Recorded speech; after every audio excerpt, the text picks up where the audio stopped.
Hello, my witchlets. We're gonna do two different recipes tonight because this is dinner, and I figured this is gonna have to rest for 30 minutes, so that gives me 30 minutes to make a sauce for on top of it.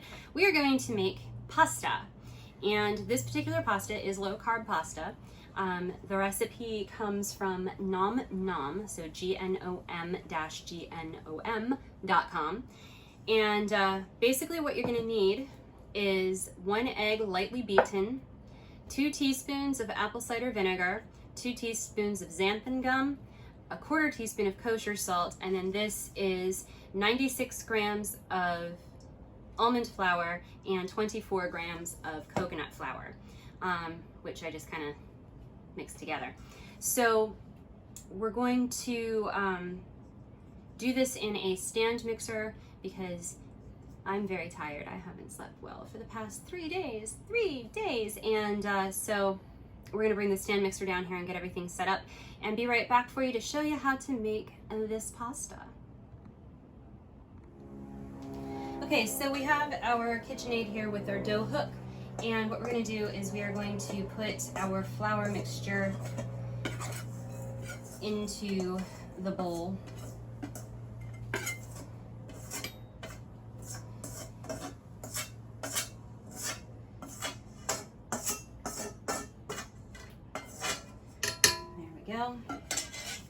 And we're gonna go ahead and mix in our salt and our xanthan gum as well. There we go. Now what we're gonna do is lock that into place and put this on low to mix this together so that it's well incorporated. Can you hand me a spatula, please, cameraman Ken? Thank you.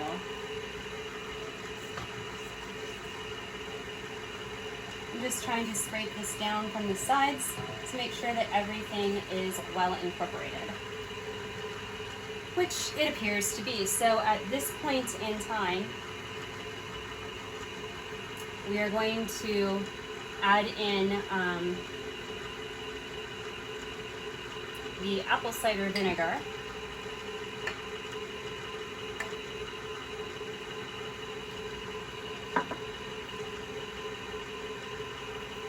and the egg.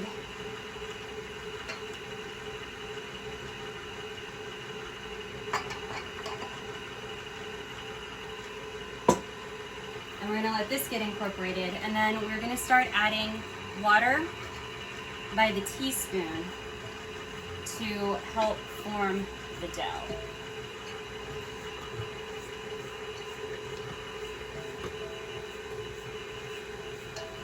So you just want to keep scraping it down on the sides to make sure that it's forming a dough and getting stuck together, so to speak. Just, try to keep your spatula out of the way.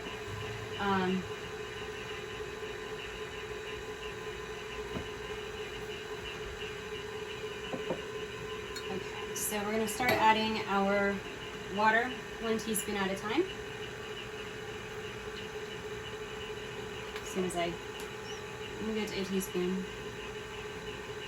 That'll work. This isn't a teaspoon, it's half a tablespoon, but close enough. So you want your dough to form a ball, is what you're looking for. So we'll start with that.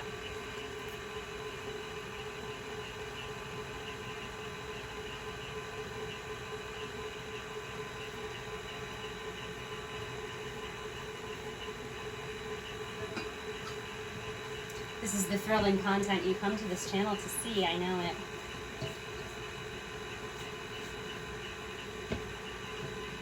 The only thing that takes longer than my videos is actually watching my videos. Alright, I'm going to need a little bit more water. Oops.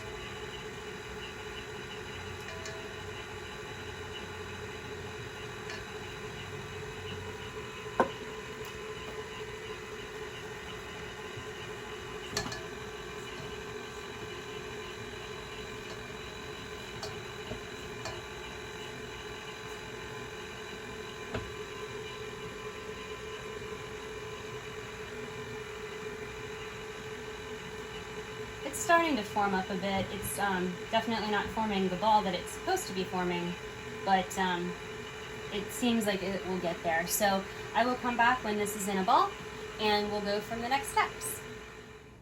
Okay, so we're back and our dough has formed up into a nice ball because we chose to use a dough hook for this because we have one, and even still you're gonna have to take it out and do this last part by hand. So you want it to form a nice solid ball like this. You put it in your plastic wrap and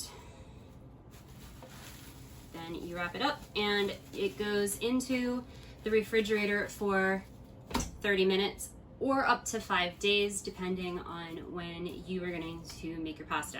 But we're going to make it tonight, so it'll be 30 minutes in the refrigerator, and then we'll come back and we'll show off some new toys that we have as well.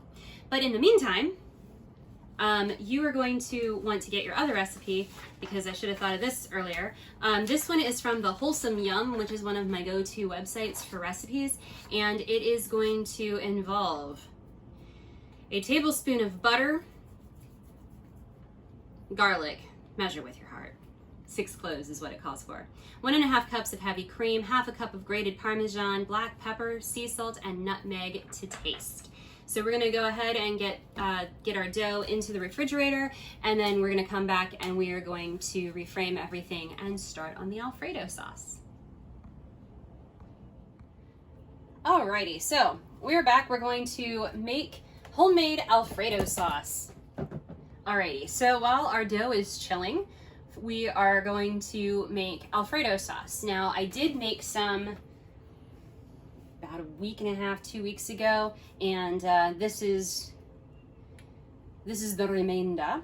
The recipe that I'm using makes 6 servings, and I used about a serving of it on two pizzas that I had made for lunch one day because I was feeling extra fancy. Speaking of extra fancy, rye whiskey in a crystal goblet. I'm so fancy. And yes, I have ice in it because if I don't have ice in it, it's gonna really mess up my stomach. And I can only have one of those because otherwise it messes up everything else in my body. So we want to melt our 1 tablespoon of butter over medium heat in a saucepan. You want to have a whisk at hand because you're going to start whisking and you're going to whisk your wife away. Or your life, whatever. So the first thing we're going to do after the butter melts is we're going to add our garlic, and we are going to saute that for approximately 30 seconds. And then we're going to add our cream, and then that's when we're going to be whisking and whisking and whisking, and we're going to bring it to a simmer, let it simmer for approximately 5 minutes, and reduce it by about 1/3. Now, since I've made this before, I remember that it didn't thicken the way I had wanted it to, so I have some almond flour sitting here to the side in case I need it. So we're going to go ahead and add our 6-ish cloves of garlic. That's a lot more garlic than I used the first time. Oh well. And we're going to whisk this in here and get it nice and coated with the butter for about 30 seconds. Just kind of saute that up. And then we're going to add our heavy cream and start the process of trying to bring that to a simmer.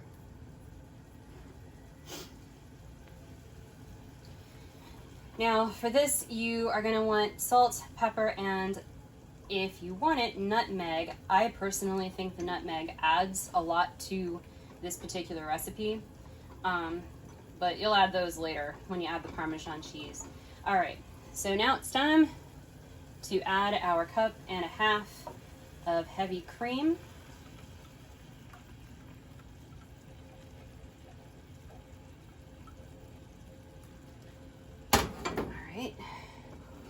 And we are going to whisk this and bring it to a simmer. Once it gets to that simmer point, like I said, we're going to simmer it for 5 minutes and try to reduce it by 1/3. So as it gets closer to that time, I will come back and show you what the progress is like, because standing there watching me do this for 5 minutes, it's gonna be really, really boring. Okay, so it's going to bubble up and rise up in your pot, and that's okay. You just need to keep whisking it because you want to get that air in there. So it's been 5 minutes. We're gonna add our Parmesan cheese, which, as you see, reduces it back down. And you want to keep whisking and get your spices that you're going to be using. And I need to pause my whisking for a moment so I can add my salt to taste, my pepper to taste,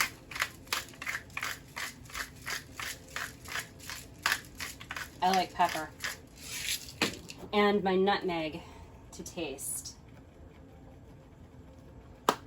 Alrighty, and then we go, ow. That's very hot. We go back to whisking. And it's at this point that it should be thickening up, and it should have, during the 5 minutes or so, it should have reduced by about 1/3, and it should start thickening up. However, there are very many variables. I swear, I've only had like 3 sips of my rye. There are very many variables involved in thickening sauces and such, and it's hard to know what's going to work and what isn't going to work. So I'm going to add a little bit of almond flour in here to help the thickening process along. Oh, and you reduce this to low, by the way, which I think I already did. So I'm grabbing probably about, I'd guess about a 1/2 tablespoon each handful, and I'm just kind of eyeballing it and adding it to the mix and whisking it. So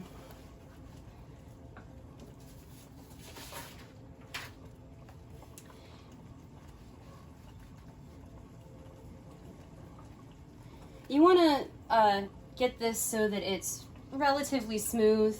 I mean, with all the garlic I added, it's not going to be extremely smooth, but you want it to be relatively smooth. And once it's done, at least for us, once it's done, we're just going to set it on the back burner so that we can go back to our pasta, which, by the way, if you are making the pasta and you're intending to use it the same day that you make it, it needs to be pan fried, not boiled. So don't worry, we'll show you how to do all of that too. But I'm going to go ahead and turn this off and move it to the back burner, and this will thicken up as it cools down. So we're going to go ahead and reframe, and we'll come back and finish our pasta. All right, we're back. So we learned that we cannot use our pasta extruder for this particular recipe. Sadness. So it has to be manually rolled out and cut, which is fine. I will show you how to do that. But you're going to put it into a dish or something in which you can put it into your freezer for 15 minutes. Now, the recipe that I told you about, the nom nom, which will be in the description, they're actually making like farfalle or whatever it's called. Farfignugan, yeah, whatever. They're making shaped pastas, like the bow tie pasta and such. So their method is slightly different, but it all works out the same. We're making fettuccine, so we're gonna go with that. So I will put that there. One of the things that you're probably going to want to do is tape your parchment paper to the table, because it will move around. This dough is annoying, to say the least. Having just done this for practice to make sure that I knew what I was doing. Pro tip, I don't. But some Scotch tape will help keep your parchment in place. I don't even remember where I learned that tip from. Could have been my mom, could have been my grandma, I don't remember. But I learned it a long time ago, and it's been valuable. So you're gonna take your, you wanna divide, so first of all, when you go to do this, you wanna divide your dough in half. This is approximately 7.4 ounces worth of dough. she says, as she had measured earlier. So you want to take about half of that and leave the other half in your plastic wrap to keep it from getting too warm. Then what you're going to do is you're going to form this into a disc-ish shape. And if you were using a pasta extruder, you'd want to put this into like a 1/4 inch thick disc, but it doesn't work with pasta extruder. So you just want to make it into a disc as best you can. And then plop it as centrish as you can on your parchment paper. Then you're going to take another piece, put it over the top, and I am going to tape the top piece down as well because I hate being annoyed. And I know that's what this will do because that already isn't going to work because this tape is not the best. This is Christmas wrapping tape.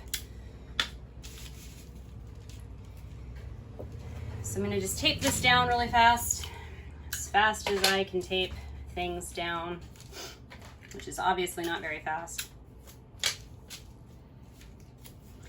And then what we're going to do is we're going to roll this out. You want it to be, all right, fine, don't work, tape. You fail at your one job. You want this to be, if you're making fettuccine, you want it to be fettuccine thin. Which, you know, is helpful to know how thin fettuccine is, which I do not. I just know that the pasta extruder said fettuccine is a number 3. So, a little thicker than spaghetti. A little thicker than spaghetti, however thick that is.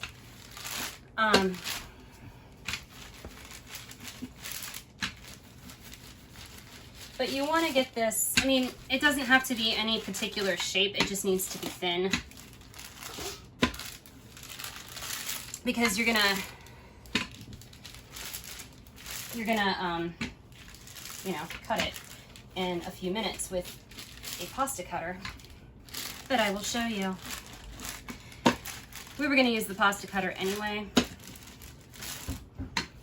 because we just have the pasta press attachment for the KitchenAid. We don't have a cutter. I mean, we have a different pasta extruder thing. I don't know, it's weird. Not fancy. All right. Yep, that's right. It's gonna stick a little bit and that's fine because the edges are always gonna be thinner than the rest. So, and this is bigger than the pan that we are using to cut this on, and that's okay.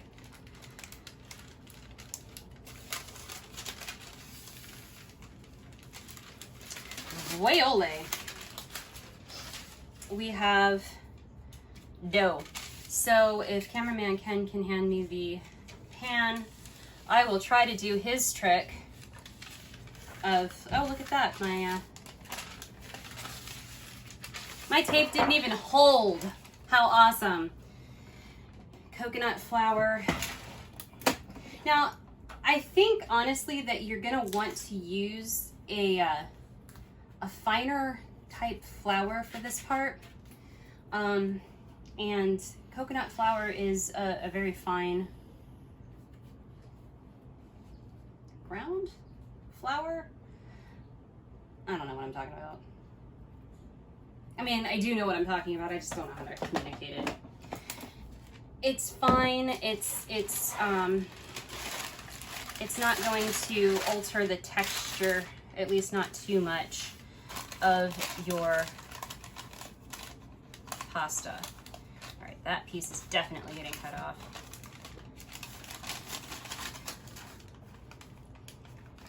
Cameraman Ken doesn't mind being on camera. Cameraman Ken, I could use a little assistance. Because that was what I was trying to avoid. No, it's okay. That's too thin to cut it in. Okay. And there you go. Okay. So there we have it. All right, so you want to keep this as straight as you can. You don't want a lot of bubbles in it. And the instrument is on the other side of the table away from me because it's sharp. And I am not allowed to be around sharp objects. So basically, this is the, I don't know if you can see. This is the pasta cutter. This is fettuccine sized. And you're just gonna run it. I'm not gonna run it all along that right there, but you're gonna start in your dough and run it through your dough. And you're gonna make cuts that are roughly the same width. This is really difficult for somebody who does not have depth perception. So I probably will just come back in a few minutes after having cameraman Ken do this, because this is not in my wheelhouse of things that I can do. So we'll be back. Okay, so cameraman Ken fixed my errors, and what we're gonna do here is now we're just kind of pulling apart the pieces and we're putting them into this container. So you'll notice this piece here is rather wide. What you can do is, if you don't care, you can throw it into the rest of your pasta, or you can roll it up and re-roll it and recut it. Or just cut it in half. Or just cut it in half. Whatever you want to do. It, you know, this is your food. You do as you see fit.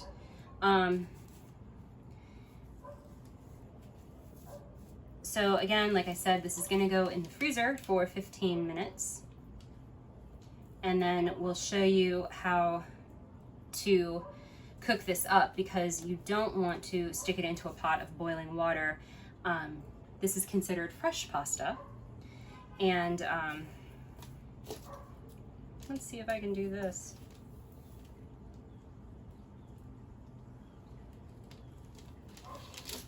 Kind of.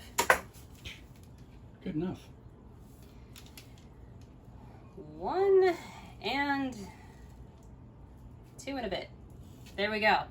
So we'll be back in about 15 minutes to show you how to cook this pasta and heat it up with the Alfredo sauce, which you can add meat to if you want, or you know, if you're vegan, you can add, well, if you're vegan, you probably wouldn't make the sauce the way I did, but if you're vegetarian, you can add like the chicken stuff or whatever you want to your Alfredo sauce. Regardless, 15 minutes, we'll be back. All right, so first things first, we are going to cook our pasta. We've got to put this over low heat, so we're gonna melt. I'm doing this in batches, so I'm gonna melt a 1.5 tablespoons of butter over low heat, and then I'm going to add half of my slivered garlic. I am reheating the, well actually I just turned it off, but I am reheating the Alfredo sauce so that it's ready to go for when we're done with all of this. So it's gonna take a little bit because it's low heat for the butter to melt, although it is like 9,000 degrees here because it's Southern California and it's August. So it might not take as long as we expect. But we're gonna do the first batch of our fettuccine noodles. These are the ones that cameraman Ken did, which, you know, look way better than the ones that I did because I'm not actually a cook. I don't know if you've noticed in my channel, I'm not actually a cook. I can make things that are tasty, but that doesn't mean I know what I'm doing.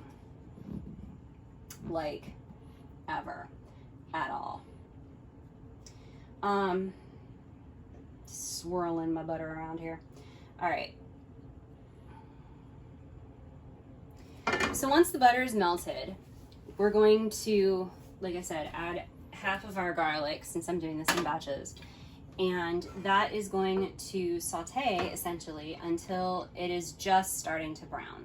At that point, we will put our pasta in here and baste it. Although I'm looking at how much butter I have, thinking that's not gonna baste as well as I'd hoped, but we'll see. So butter is melted, slivered garlic, Every last one. every last piece, into the fray. And then this is just going to, you know, go until it's browned, which is going to take a few minutes. So I can either sit here and talk to you about nothing at all, or I can do what I always do and just say we'll be back in a few minutes. Alrighty, so my garlic is starting to brown, so I'm going to go ahead and start dropping some Noods in here. I know you're just here for my Noods. My Noods.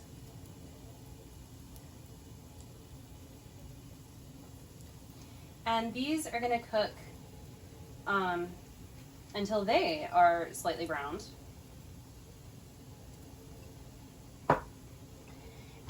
And we're gonna just, I don't have enough liquid in here to really baste them, so we're just gonna kind of toss them with the liquid that's in here and cook them, I don't know, probably about 5 minutes or so till they're browned. We'll come back and show you what that's gonna look like, because I don't know. Okay, so this is just about done. I like my pasta a little more doughy than cameraman Ken does, but this is about done. As you can see, let me see if I can grab a piece here and not burn myself. Okay, so as you can see, it's browned. It's got a good shape and turgor, for lack of a better word, to it. So this is what the pasta looks like. So we're gonna go ahead and take this off and go ahead and put it on a plate and then serve it up. Okay, so this is our plate of Noods, and we have our Alfredo sauce here. So the Alfredo sauce is a 1/4 cup serving per, so that's a slight scant, but we'll go ahead and put a 1/4 cup on there. And really, that's what your plate should look like when you are done making this. The pasta makes 4 servings. The Alfredo sauce, if you don't add previous amounts to it, makes 6 servings of 1/4 cup each. So it's a pretty good, it's obviously a very keto meal because you've got a lot of fats. You've got the butter from the noodles, and you've got the heavy cream and such, plus butter from your Alfredo sauce. So it's very high in fat, and if you add a meatless chicken, or if you add chicken or shrimp or whatever to your Alfredo sauce, then you get some extra protein. But otherwise, this is a pretty good, pretty well balanced meal in and of itself. So thank you guys for watching today. If you liked what you saw, go ahead and hit the thumbs up button. If you didn't, smash that dislike button. Just leave me a comment either way. Let me know what's going on. Let me know if you decide to make this dish, if you have better luck with the pasta press than I do. That'd be awesome. You can tell me your secrets. And make sure that you hit the subscribe button and ring the notification bell, because we're going to have lots of videos coming out this month, and I don't want you to miss a single one. You can also head over to my Patreon. I know I haven't mentioned my Patreon in a while, but you can head over to my Patreon, www.patreon.com/KWOSfood. And there's some stuff over there for you to see as well. So check it out, and we'll see you next time.